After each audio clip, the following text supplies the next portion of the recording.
all for coming this evening. I'm Tom James, the Provost of Teachers College, and I'm delighted to welcome you to the annual Tisch Lecture for 2011. I'm going to begin by telling you a little bit about this lecture series and where it came from, and then I'll talk to you about our distinguished lecturer for this year. And then we'll have what I think you're going to find to be a very, very interesting presentation. The Tisch Lecture began with an endowment from our trustee, Lori Tisch. And she wanted to support both a lecture and a visiting professorship that would bring into our academic community a distinguished leader in the academic world in the United States for one academic year. And it's supported by the Tisch Foundation, which, as you may know from other work they do, they support the arts, educational reform, American art, and they do a lot of work in trying to improve the quality of life in New York City. We started this professorship in 2000-2001, and so it's been around for a little bit more than a decade. And we've had just a wonderful succession of thought leaders and people with distinguished histories in changing education and health and psychology. Normally, the Tisch lecturer will teach a course and be involved with our students, be engaged in mentoring faculty, and also in some of our public activities as well, besides this lecture. And the Tisch lecturer provides service to the college, and sometimes in helping with our partnerships and engagements, and of course giving this lecture. I just want to remind you, that this is supported by Lori Tisch, and we're very grateful for that support. Our Tisch lecturer for this year is Priscilla Wallstetter, nicknamed Penny, so I'm going to call her Penny. And she is the Diane McDonald Beckett Professor of Educational Policy at the Rossier School of Education, University of Southern California. She's one of the leading researchers and minds and spokespersons for the study of educational policy and politics in North America. She runs a center at USC, Center on Educational Governance, which is doing studies all over the United States of charter schools, of district funding, of intergovernmental relations, of how to improve schools, of performance and assessment systems. And so she's a very, very experienced scholar in studying and understanding how our education systems work. And so what she's going to be presenting us today is some new ideas about that and where we're headed, where we're going. She also holds appointments at USC in the Department of Political Science and the School of Policy, Planning, and Development. So she's an interdisciplinary scholar who is accustomed to working with our university. So one thing we've benefited from this year is that she's been engaged in a collaborative project that we are doing with the law school and the business school in a kind of joint colloquium on how to produce new public leaders for public sector jobs in the United States. And she's been co-teaching in that program, which is very, very exciting. We have a presence in it, and we have TC students along with law students and business students as well. You have a description in your chair about her work. I'm not going to elaborate on everything. I've said kind of topically what she works on. If I were standing here with her curriculum vitae, her resume, I would need to read out dozens and dozens and dozens of articles. She's a highly productive person. She's also worked on projects with every part of the American educational landscape, from the federal government down to local schools, as a consultant, as a scholar, as a team member on partnership efforts, and doing professional development. So I think I would just summarize all of that long description just to say that we're really delighted to have the experience and the wisdom that she brings to us, and we look forward to your presentation. Welcome.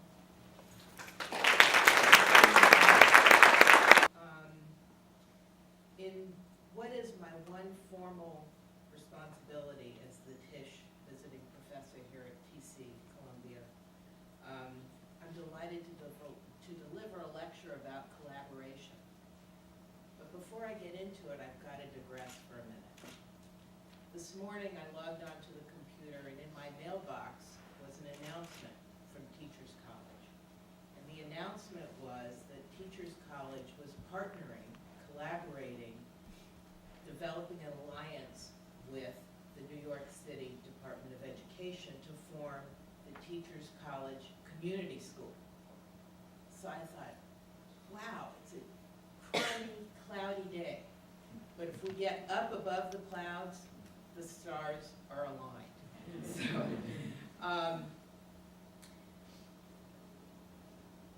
in my brief time here at TC, I've observed collaboration among faculty from various disciplines around knowledge creation. I've also seen firsthand the vibrant collaboration between TC colleagues with education practitioners in the field and with federal, state, and local policymakers to put knowledge to use to improve education, its schools, and school systems. At one level, collaboration at TC is about individual relationships. Laurie Tisch, a champion philanthropist, and Arthur Levine, former president of Teachers College, set this particular event in motion. Since then, President Furman and Ms. Tisch have continued the partnership to invite faculty from other institutions of higher learning to share research ideas with the TC community, the university, and the local citizenry. While there are formal mechanisms for collaboration at TC, such as the Vice President's Office of Community and Schools, the champion of this TC Community School, and Nancy Strine is sitting right there in the front row as the primary champion of this. I've also observed more informal collaboration with my distinguished colleagues across Columbia. Faculty from across the university have reached out to welcome me, to brainstorm research ideas, and to collaborate on new projects. As Tom mentioned, this semester I'm involved with the Columbia Law and Business Schools, co-teaching a class on public problem solving, and I see some of the students here, which I appreciate very much. TC creates the environment here that attracts and also nurtures the development of collaboration.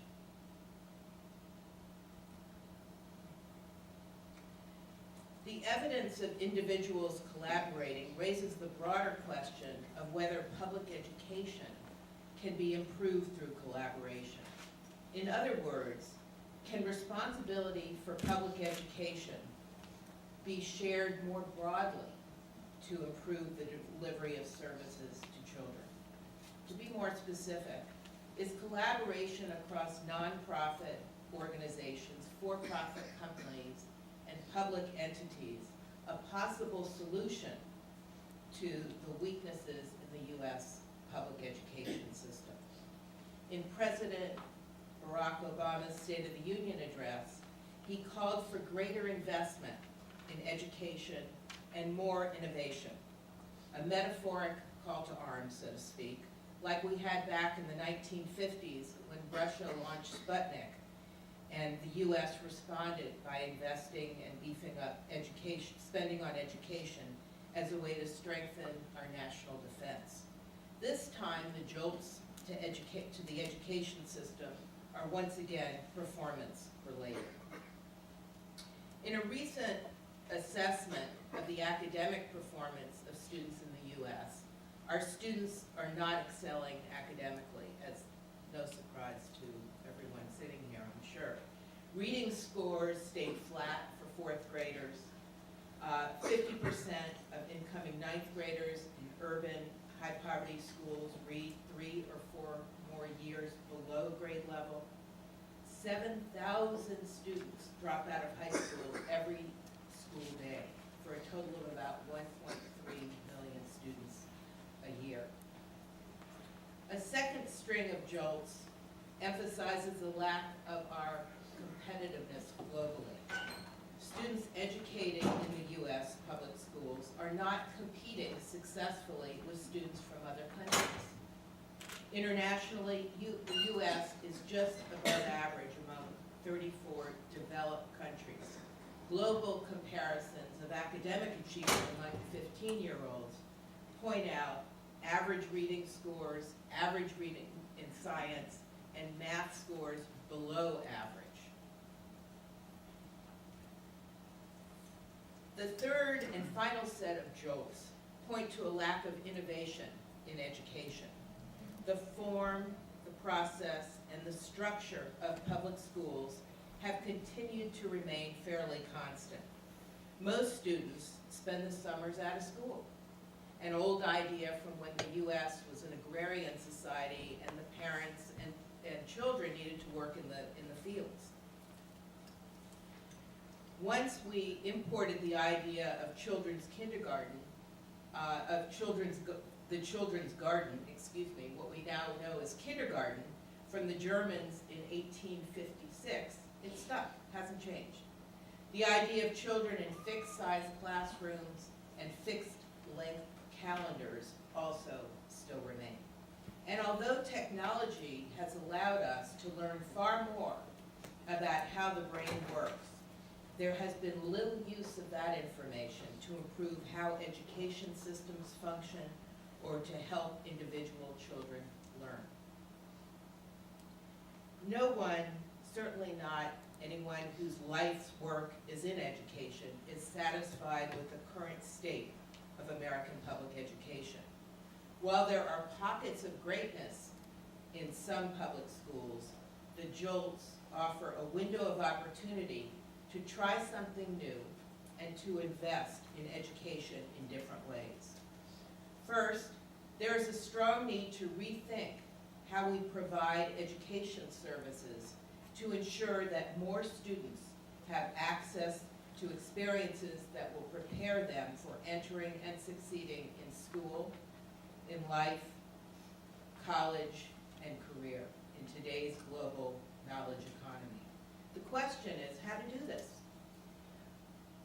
In my research with colleagues on urban schools and school systems around the country and internationally, it has become increasingly clear to us that an essential ingredient to a successful education system is collaboration. Collaboration matters. Effective reform is simply not pushing the right buttons on a complicated machine. At the heart of all reform efforts are the people who bring strategies to life. And one of the most powerful tools, which lacks a data column, but which is embarrassingly plain and often ignored, is collaboration. Effective reform is about relationships. One of the research questions that has driven my interest in collaboration involves incentives to collaborate. More often than not, educators act rationally, like most people, and when they don't collaborate to improve schooling, there is usually a reason. The same is true when they do collaborate. When speaking about collaboration in education, I'm thinking broadly about collaboration among teachers within the same school, collaboration of educators among schools, and collaboration among child and youth-serving professionals, including educators, medical professionals, and social service providers.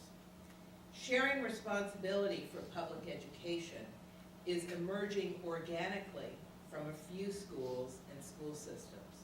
While it is becoming increasingly clear that educators cannot do the improvement work alone, given the size and scope of the task, especially in this time of economic distress, it is not so clear why individuals in some organizations advance their organizational goals through collaborative efforts, and why others in seemingly similar circumstances do not. This reasoning leads me to the idea of trying to reshape the education landscape such that the risks and benefits of public education are shared by collaborating organizations, what the management and policy arenas term strategic alliances. Interestingly, what appears across the education landscape is a relatively rich array of potential collaborators. Most of the collaborative efforts examined in the research are regional. where organizations are proximate or at least share a similar context. You'll see this in the examples that follow. As defined by Ranjay Gulati, a professor at Northwestern's Kellogg School of Management, a strategic alliance is a purposive relationship between two or more entities that involves the exchange, sharing, or co-developing of resources or capacities to achieve mutually relevant benefits.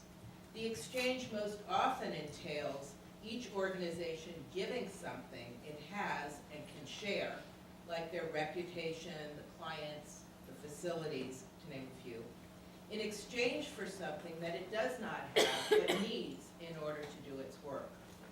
As researchers at the Annenberg Institute for School Reform have observed, partnering has become a means for breaking through professional and institutional walls, bringing new ideas to the solution of long-term social issues, and fostering a sense of shared responsibility, and critically, providing a vehicle for taking on that responsibility.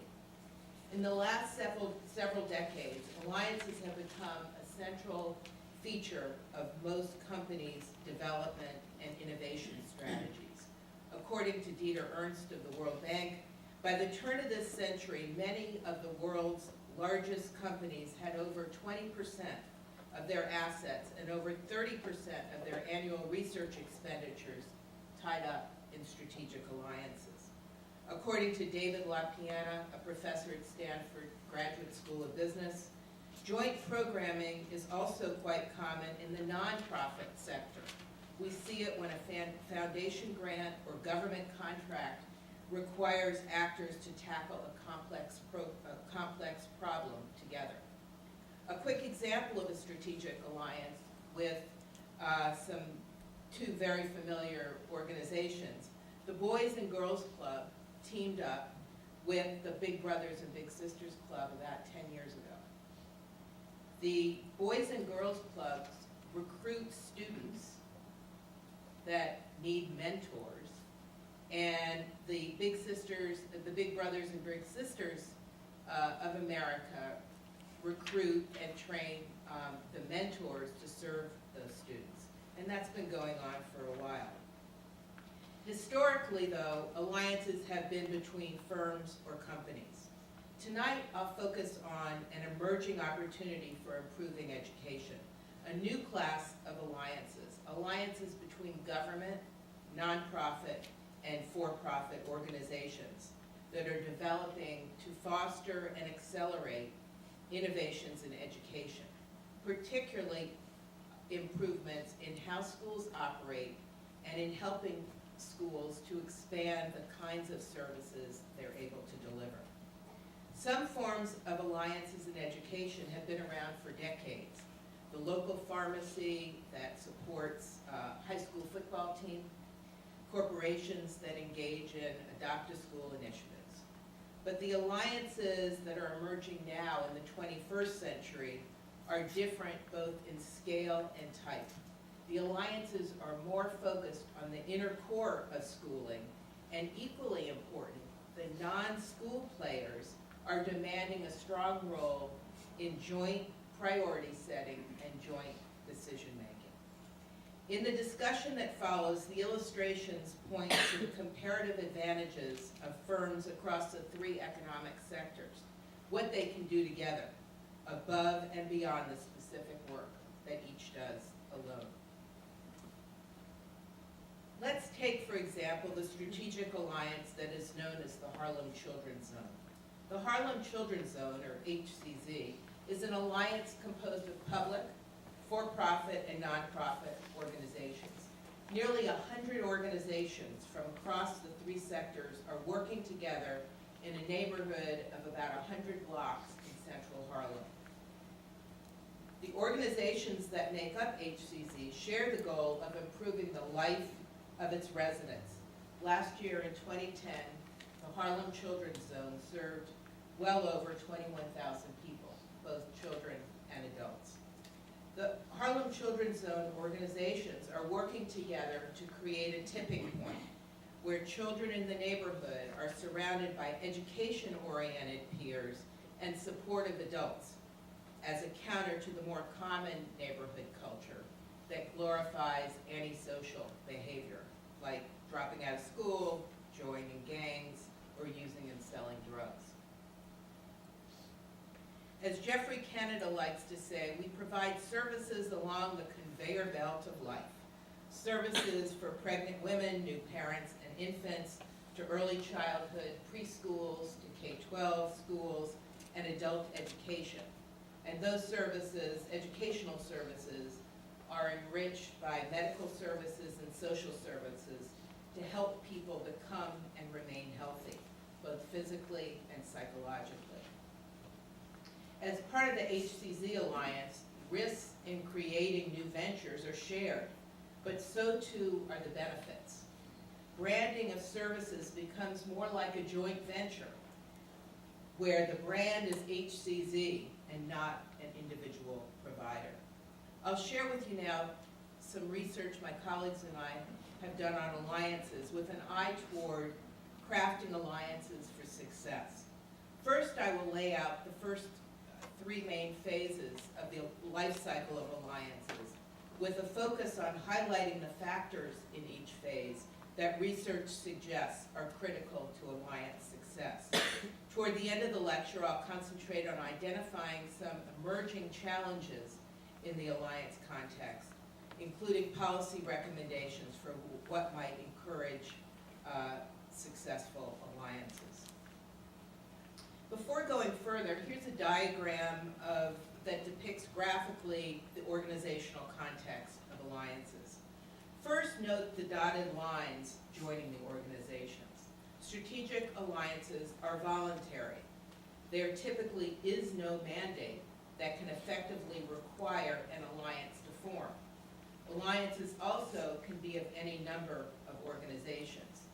To date, the research on alliances has focused more on how partners select one another and not much on the ideal number of alliance partners. The underlying assumption is that alliances are simply as big as they need to be to effectively serve their clients. HCZ began in 1970 with a 10-block catchment area. As the alliance identified additional needs of residents, like services to combat gang joining and gang violence, it expanded its numbers of partners far beyond the original few. A second point to note in this diagram of an alliance are the bidirectional arrows, which suggest a two-way flow of benefits and risks, both to the alliances and also to the individual partner organizations. Rather than a single provider taking on all the risks and benefits of a new venture, the risks and benefits are shared across a range of partners, thus lessening the burden for any one. In thinking about what draws organizations into strategic alliances, the research is very clear that it is not often a legislative mandate. As noted earlier, strategic alliances are primarily voluntary relationships. Incentives for forming alliances are multiple, varied, internal as well as external, and both civic-minded and self-serving. In research with my colleagues in public schools, we identified three motivations for alliances, for the creation of alliances: financial needs, political needs, and organizational needs. Partners might be motivated to seek out an alliance for financial reasons, to acquire additional resources, for example. Organizations often need additional funding resources to provide stability as they pursue new ventures. In a seminal piece by Christine Oliver for the Academy of Management Review, she writes, "Environmental uncertainty prompts organizations to establish and manage relationships in order to achieve stability, predictability, and dependability in their relations with others." Other times, the incentive to create an alliance may be more driven by politics. In the case of the Harlem Children's Zone, for instance, organizations that joined the Alliance are branded as the Harlem Children's Zone. This branding offers high visibility, credibility, and instant legitimacy. Attributes a new organization just launching may not have, or qualities an older, entrenched organization may need to revive itself. From an organizational perspective, strategic alliances serve to enhance the capacity of organizations to achieve their goals. Alliance members gain access to a number of otherwise unavailable assets that are critical for continued functioning, including new knowledge and increased flexibility in the range of services that they can offer clients. All Alliance members in HCZ, for instance, share a common neighborhood. The partners are, in effect, attacking the lack of success problem that many neighborhood residents face. And the organizations are tackling problems all along the lifespan, regardless of whether the residents are in school, out, whether they're employed or not, and whether they're healthy or sick. Much of the Alliance research to date has examined the evolution of alliances, and the general consensus is that alliance development can be parsed into 3 phases. At each stage of development, research questions emerge roughly around 2 nodes. First, how is the alliance itself functioning and performing? And second, how are the partners managing the alliance within their own organizations? While, as noted earlier, alliances have become a central part of most companies' strategic plans, they can help increase efficiencies, access new critical resources and expertise, and they can help organizations to innovate and enter new markets.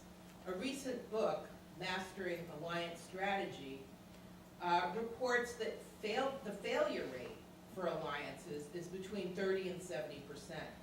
A later study published in the Strategic Management Journal concluded that alliance termination rates hover at about 50%. On the one hand, partner organizations face significant obstacles in developing successful alliances. On the other hand, organizations need to form greater numbers of alliances because they are not successful working alone in terms of effectiveness, innovation, and competitiveness. If this is indeed the case, educators and other reformers need to have a better idea of what underlies alliance success and how alliances can be managed effectively. To take an in-depth look at the phases of the alliance cycle, we'll rely on a few real-life case studies, each at different stages of development and also of various sizes and scales. First is a new alliance, a public high school in Orlando, Florida, Evans High School. A director of the school has already been hired, but the school won't open until 2012. As you can see from the diagram, there are a myriad of organizations linked up with Evans High School. The Children's Home Society of Florida, which is a nonprofit, Chase Financial Services, a for-profit, the University of Central Florida College of Health and Public Affairs, a public entity, and the Orange County Board of Education, another public entity. The second case that we're going to draw from is Golden Isles Career Academy High School, which opened its doors in 2007, so it's a little older. It's a charter high school located in Brunswick, Georgia.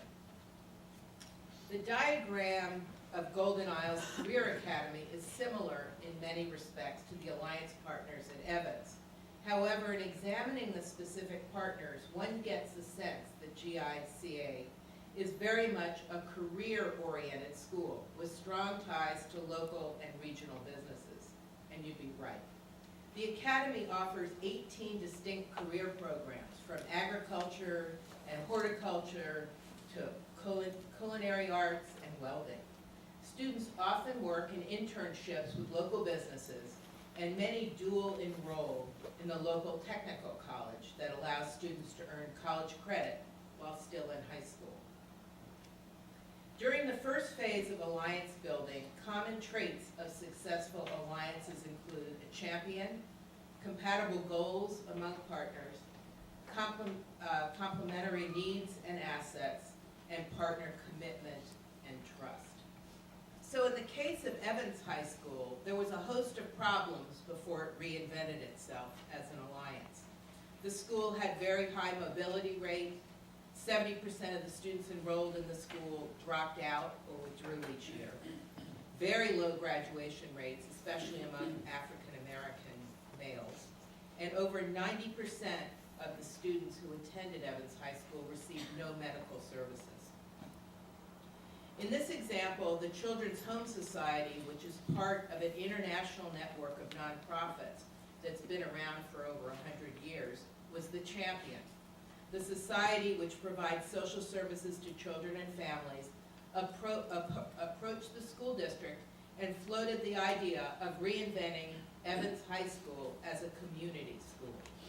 The proposal was to keep the school open from 7 a.m. in the morning to 9 p.m. at night, 6 days per week, and to offer various services, mostly free, to the community.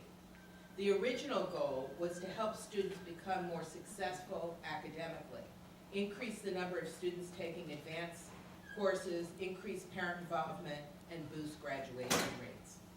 However, to support the academic success of students, the Alliance brought in partners to provide medical care, after-school programs, extracurricular sports and cultural programs, and job training for both students and adults.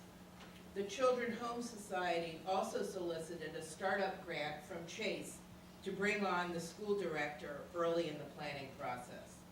Businesses were interested in joining the Alliance to help feed the pipeline of qualified workers and also to create important career opportunities for students.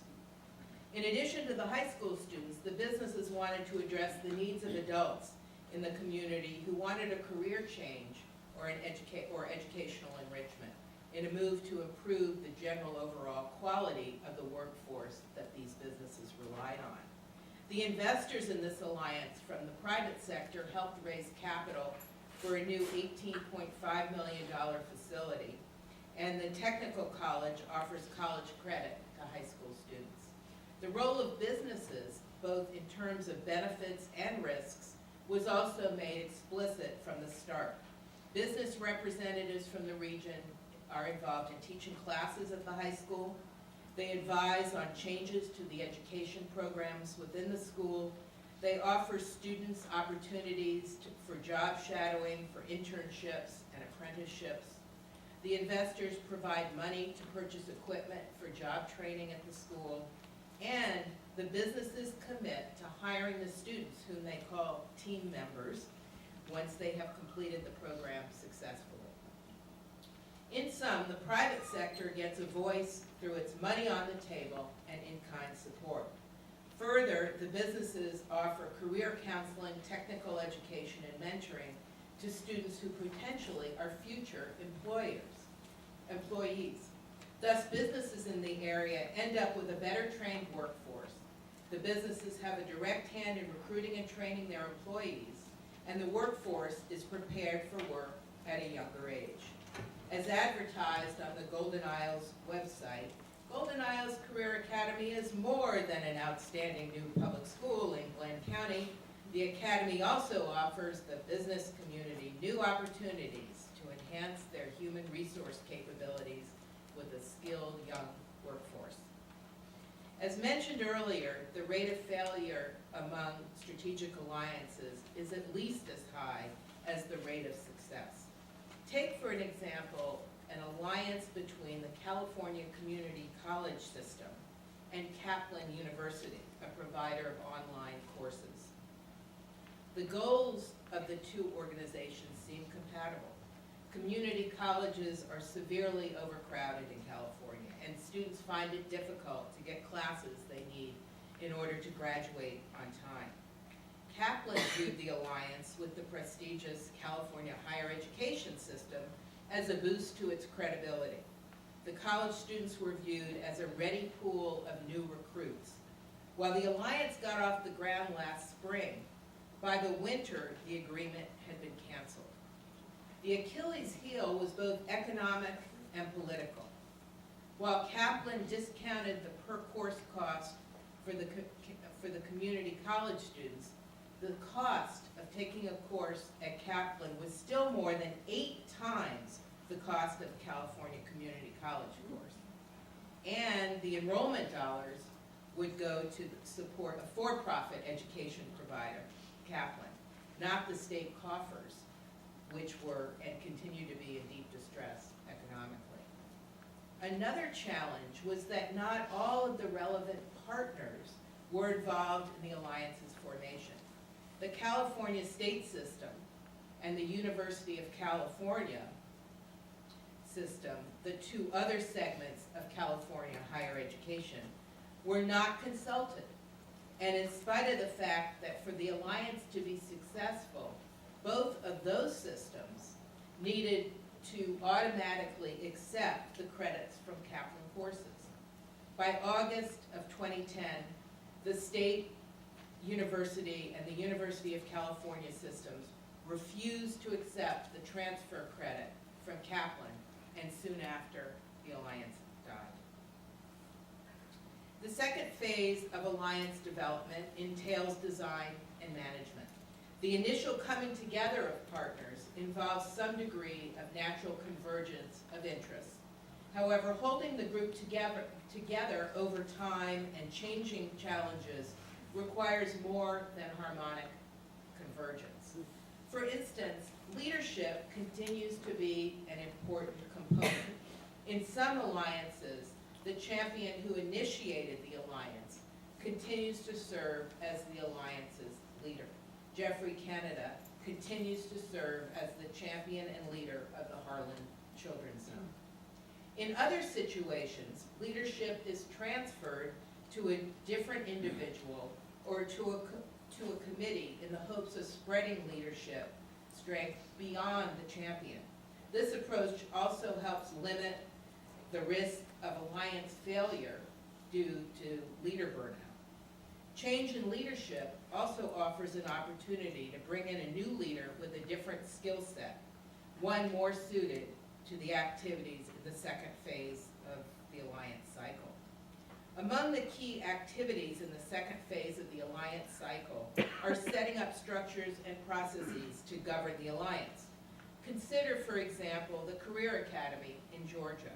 The board of directors, according to its bylaws, is comprised of representatives from all the various constituencies in the alliance: the county school system, the 2 community colleges where students attend, parents of students in the academy, and business representatives, one from the Chamber of Commerce.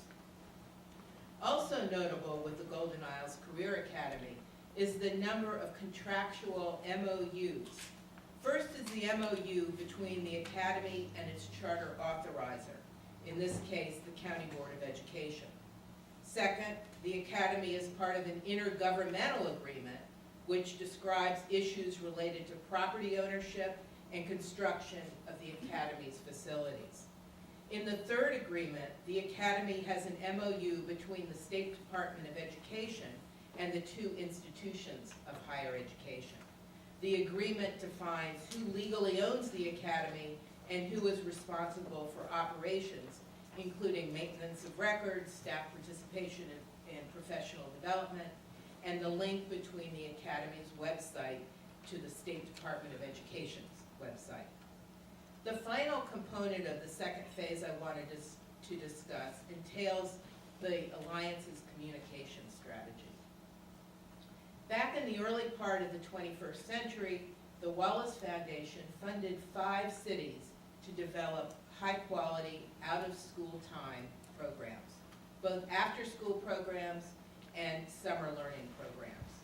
Chicago, the nation's 3rd largest city, won a 3-year grant along with Boston, Providence, Rhode Island, New York City, and Washington, D.C. to improve the quality and access to out-of-school time programs. The Foundation's funds were to be used for cross-agency and within-agency planning and coordination, to help reduce program fragmentation, redundancy, and inefficiencies. The Chicago partners were a varied lot.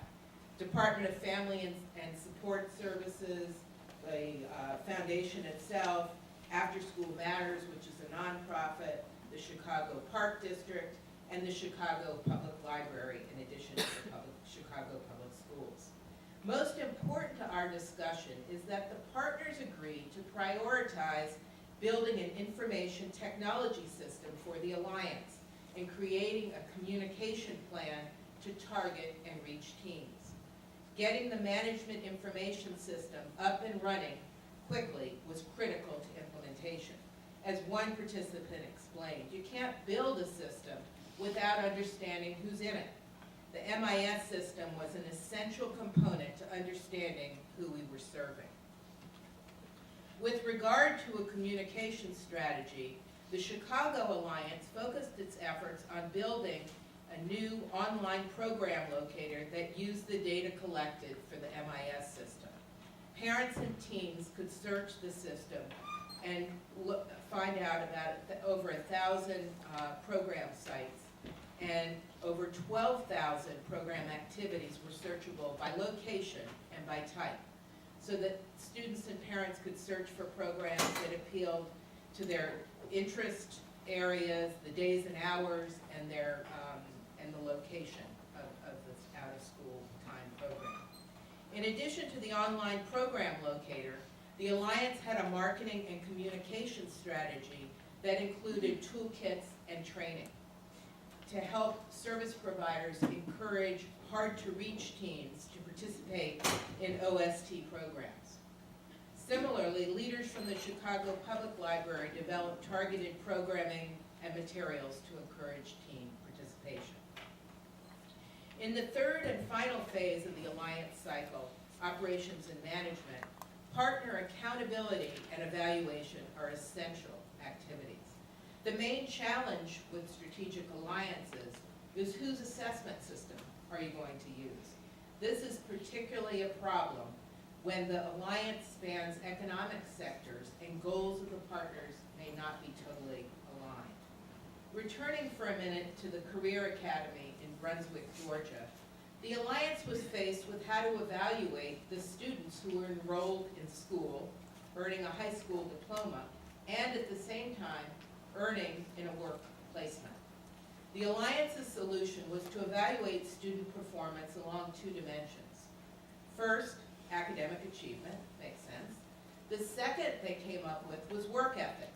So students were evaluated their attitude toward work, their organizational skills, their teamwork, and their productivity, among others. So for every career course that students enrolled in, they received 2 grades. A second major challenge for strategic alliances is continuous improvement. In the Out-of-School Time Alliance, which involved the Chicago Public Schools, in addition to nonprofit organizations targeting youth, the Alliance in the early years focused on providing high-interest activities to attract the teens, like judo and self-defense courses, art courses, things of that nature. But it did not work explicitly to connect the activities in the after-school programs to the school day and to academics. Over time, however, the Chicago OST program, with the encouragement of its leadership committee, began the process of aligning programming with school day activities and curricula. To support this connection, training was provided to after-school programming providers on how to better integrate academic standards into after-school programming. In many of the Chicago sites, 1 hour of each day was set aside after school to offer opportunities for instructors to work with students on homework and enrichment activities related to their schoolwork. The other hour, they got to do something fun. The figure here provides an overview of the 3 main phases we've just gone through from the Alliance cycle, and the factors that research suggests are critical to Alliance success. Of note in the figure is the importance of the external environment, which has the power to influence behavior at any phase of the alliance life cycle. Equally important are the arrows that suggest feedback loops. Results from the evaluation phase, for instance, may influence the operations phase as well as the formation phase. The research on strategic alliances suggests they offer benefits. Alliances can assist with innovation in education, improve efficiencies through improved operations, and ultimately boost student achievement. Looking forward, I wonder to what extent policy can be used as a lever to drive alliance success. I mentioned previously that policy does not seem to be the instigating force. However, research suggests it can be a facilitator of alliance building. We know something about the limits of policy from the UK's recent experiment with strategic alliances, something they called the Children's Plan. The Labour government mandated in legislation who the alliance partners should be, how they should be governed, and what the alliance should accomplish and how. Not too surprising, when the new coalition government won in the recent November election, the government decided to scrap the system to reduce the level of central prescription. This example points to the vulnerabilities of relying on policy and its political whims to structure alliances. Perhaps if Labor had encouraged a more natural, organic alliance, the Children's Plan might have survived the regime change. In the coming year, the Obama administration will be funding some number of promised neighborhood programs inspired by the Harlem Children's Zone. The first round of planning grant recipients was announced last September. The lead organizations are from the span of economic sectors. In the initial call for proposals, the U.S. Department of Education required planning grant applicants to include the following core features in their proposals: an alliance champion and a lead organization, a place-based approach to leverage and coordinate resources in targeted areas and neighborhoods, and the capacity to collect, analyze, and use data to evaluate success. In the coming year, the U.S. Department of Education will issue requests for proposals for implementation grants. What core features of a strategic alliance should the Department of Education require for the promised neighborhood implementation grants? A couple of things come to mind based on what we've learned about alliance success. First, in terms of governance, how will the alliance and its member organizations conduct business and get the work accomplished? Will the alliance create committees or work teams that involve members deep in the alliance organizations, or are they going to only involve the top level staff from partner organizations to involve them in decision making? How will alliance partners communicate with one another in ways that facilitate integrating programs and breaking down the agency silos? Will the alliance build an entirely new management information system, or will it instead focus on creating incentives to entice alliance partners to populate an existing system? What are the standards of quality and accountability that the alliance will use? How will the alliance know when they are successful? The nonprofit partners may push for measures that track inputs, such as increases in the number of clients served and the number of foundation grants procured.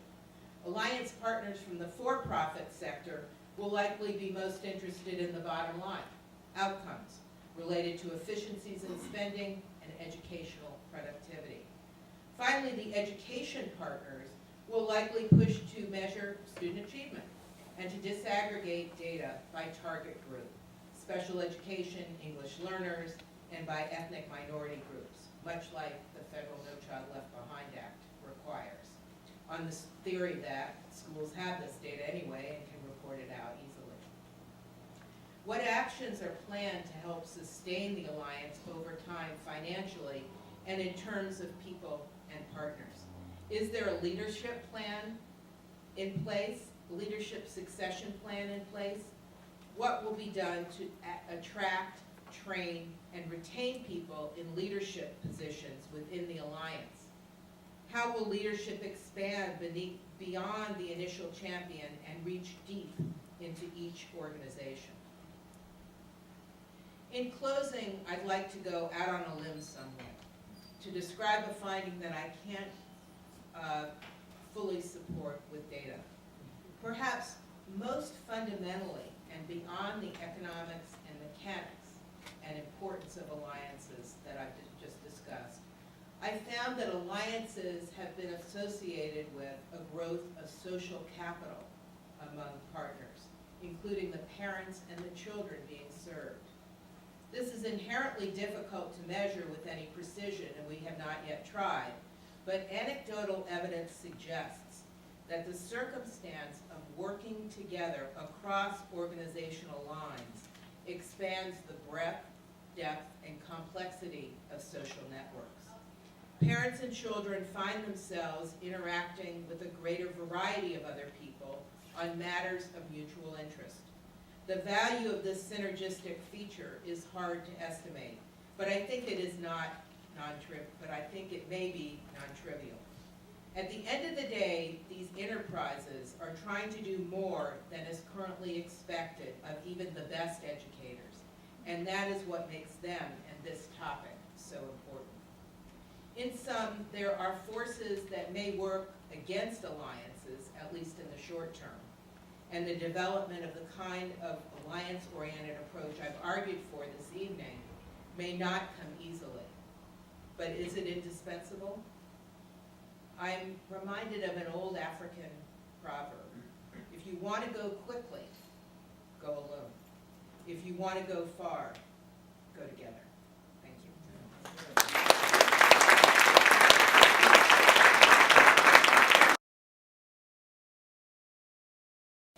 What is your evidence about the longevity of the kinds of educational partnerships that you're describing? Do you have evidence of these that have lasted 10 years or more? Well, it's relatively new. I think the oldest is really the Harlem Children's Zone. And aside from that, this is a really new phenomenon that, as you know, it's still a unique kind of thing. It's very popular in the private sector, but it hadn't spilled over to the public sector much. Yes? So I'm really fascinated by the last part that you mentioned about social capital, and I've been reading a lot about the Cuban education system and how their success has a lot to do with that, the social capital that their community gets. And I'm wondering what you found in international research around that. You know, we haven't looked at that question, so I'll have to take a pass on that. But I am very interested. There's a new software program that you can map out alliance structures among people to see how alliances spread. It's been used primarily in the medical profession to look at the spread of disease, but it's coming to education, and there are educators now using it to figure out how social capital spreads and how to build it. Because one of the things that we know is that successful people have deep and strong webs of networks.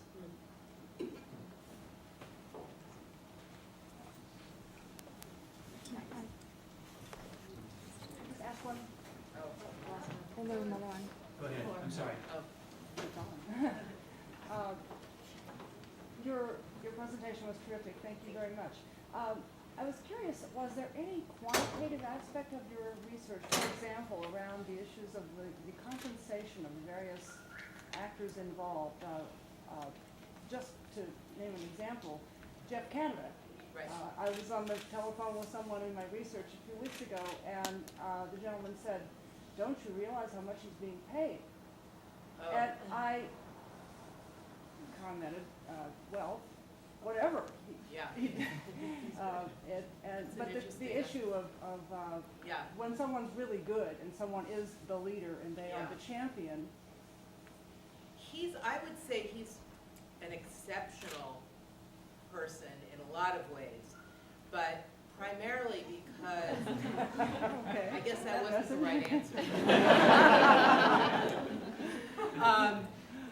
Because he is a champion that stayed with it Right. for so long, and we don't see many of those across the country. Our research looked at, I think, 11, Joe is here with me who helped me do the research. We were in 11 states and looked at 2 alliances per state. And we were looking for different kinds of things. We were looking at the cycle of alliances. So we were looking at the age to get some variation on that. We were also sampling on the kinds of partners that were there, along with schools. A school was the common denominator, but a variety of different of partners. So those were the 2 things. We've written quite a lot on that. And the last slide is, I'll direct you to the website for the Center on Educational Governance. And I think it's all under public-private partnerships. And the work is there, and it's more quantified than these examples. But we didn't ask, I don't think, about how much the leaders were getting paid. I think it wasn't that stable also. I mean, I'm really hoping, Nancy's been the champion, but she has, a committee here at TC, and the school will have committees. It'll go deep. In order to survive, it's got to go deep into the organization, because we all know that leadership turnover happens. And so you want the alliance to survive beyond the time of just the champion. Yes? I don't know if you're looking into this or if it's only these after-school programs, but in the charter school that, I was especially struck by your saying the social capital of the parents and students interacting.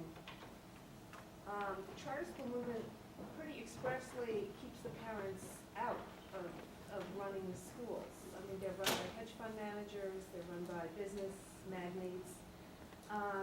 There are no PAs, they're supposed to have PAs, but they aren't yet. And so I wonder if you've touched on any of this, because it's a source of great tension here in New York City in particular. I don't know whether I should give that question to Susie Miller-Barker or Sally from Albany. Both of them came from Albany. Sally's associate commissioner, and Susie Miller-Barker runs the SUNY charter authorizing group. So they could probably do a better, I think charter schools are more diverse than you're suggesting, but maybe one of those women. Does either one of you want to address that question? I'll say real quickly that, thank you, Penny. I think that's true. Charters are very individual in the program that they put forth and are held accountable for. So while those components that you described are in play in some charters, they're not in every school across the state. And I think the question of looking at social capital and the alliances that charters may incent the creation of or tamp down would be great research studies. So for all the students here in the room, yes, call us. Yes. I just want to add that I am a TC graduate, retired, and I'm working with an organization that has seen this work, and it's wonderful. This corporation, they go in and they teach a business program all year with a business sponsor, and the sponsors make sure that the best kids get summer jobs, then they make sure they get grants for college, and then they hire them. Yeah. It's Great. just wonderful. Yeah, it is great. Virtual enterprise. Yeah. I was wondering, have you considered how unions influence school alliances? I think the main focus was charter schools, but I think you also mentioned a public school. I think it was Evans High Yeah. School. Yeah. I think unions are interested in providing the best services to students so that they succeed. And if students are healthy and are occupied in productive ways after school, it's more likely the teachers are going to have an easier job educating them, and the children will be more successful. So I can't, were you thinking something specific about why unions might be against them? Oh, not necessarily against, but how unions influence school alliances. So Yeah. unions can provide professional development opportunities, they can provide resources to schools, and perhaps maybe the opposite is true. Maybe they prevent certain partnerships from forming as well. Yeah. So you could see maybe both sides. I do think that the great alliances have professional development and education for all the different partners, not just for the educators. So as much as possible, it's kind of like the Saturn car plant, where the team members all were trained in everyone else's job. And so they had knowledge and expertise to be able to contribute to the whole. And so I think that in alliances, it's a great situation where sharing knowledge across these, what are now mostly silos, is a wonderful opportunity. I work for a nonprofit that partners with the Department of Education, and it's a wonderful thing, and we have a lot of successes. But I think one of the there's many challenges, but one of the biggest challenges I think is there's a clash of culture between our organization and the Department of Education in this particular school, and so I just was wondering if you had seen that and kind of how people navigate. In any kind of partnership that you see across organizations. And I tend to think that the alliances that we saw that were most successful recognized that clash and did something to educate both partners about one another so that people became more informed about the culture the other was coming from. It seems to me that the charter school movement is sort of born out of the notion that competition is the key to improving education, our educational system. So I'm curious in terms of reconciling the notion. It seems like a lot of the forces that are working at policy level, political level, are kind of revolve around the notion of competition. And said, the whole theme of this has been collaboration. I just wonder if you have any thoughts in terms of reconciling those. I guess I might throw that back to you and say, if your students are graduating in higher numbers and achieving greater things, and you did that by collaborating with other organizations to strengthen the support services to help those children succeed, then you're going to be a better competitor. So I don't really see the two as colliding, but more, in order you collaborate in order to be more competitive and more successful.